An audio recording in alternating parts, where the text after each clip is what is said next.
In an interview that will air Sunday on the marquee program CBS Sunday Morning, former First Lady Jill Biden said she was frightened watching then-President Biden debate Donald Trump, fearing he was having a stroke. Sunday Morning has released a new exchange with our colleague Rita Braver, where the First Lady, Jill Biden, defends her husband's overall mental state during his presidency.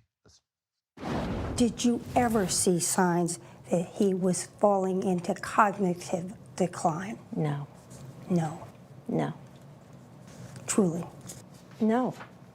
I mean, people were saying he wasn't the same Joe Biden. Well, I don't think that's true. He was the essence of the same Joe Biden. But, yeah, he was slowing down. He was getting older. I mean, we all observe that. When you know, it's a very intense job. I think it ages you quickly. Contributing writer for Vanity Fair and New York Times best-selling author Chris Whipple, also a friend of this program, joins me now. He is the author of Uncharted, How Trump Beat Biden, Harris, and the Odds in the Wildest Campaign in History. Chris, assess what we have heard in these clips from the former First Lady based on your reporting in the moment and what she is quite obviously, even in public, still struggling with. Yeah, Major, good to see you.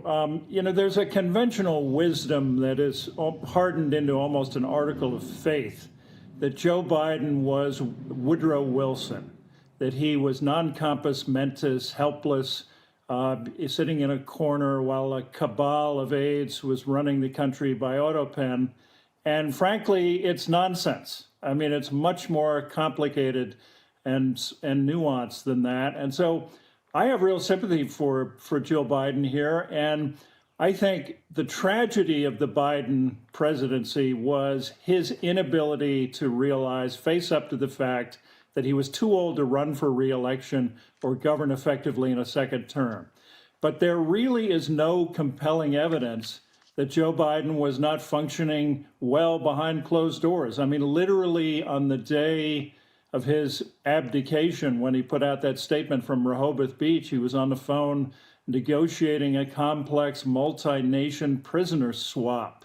So again, I think that this first draft of history, and I like Jake Tapper and Alex Thompson, I think they're great reporters, but I think they got it wrong here. I think that Biden, there's no really compelling evidence that he wasn't doing okay behind closed doors. So the question in your mind, Chris, was not, could you carry out, if you're Joe Biden, the remainder of your term? Should you have told the country you would be capable for a second term?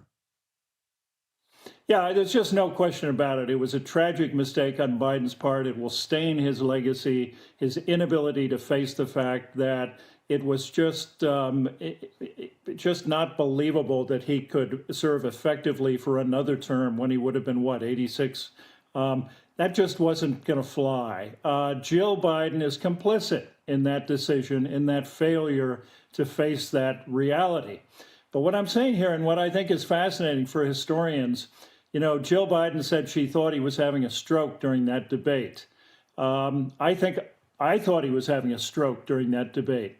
There's no evidence that he really had episodes like that at any other point. And so this remains a mystery. What happened during that debate when we all saw him unable to carry a thought and in real trouble? But the mystery remains, why did nobody see that before or after? Quick reminder to our audience, here's what the debate looked like, and here's the clip from Jill Biden that we played yesterday. I've changed it in a way that now you're in a situation where there are 40% fewer people coming across the border illegally. It's better than when he left office.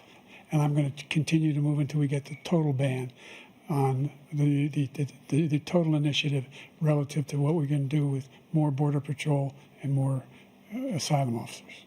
President Trump? I really don't know what he said at the end of that sentence. I don't think he knows what he said either.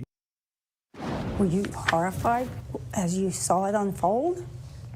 I wasn't horrified, I was frightened, because I had never, ever seen Joe like that before or since.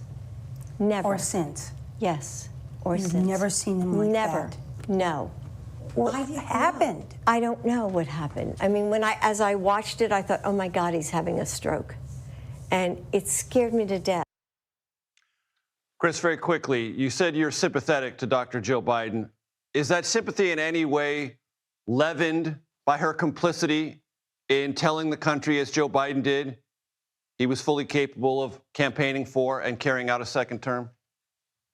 Yeah, there's no question about it, Major. I mean, she's complicit in that decision, which was tragic for the Democratic Party, arguably for the country. Joe Biden should have realized, with her help, that it was time to step aside.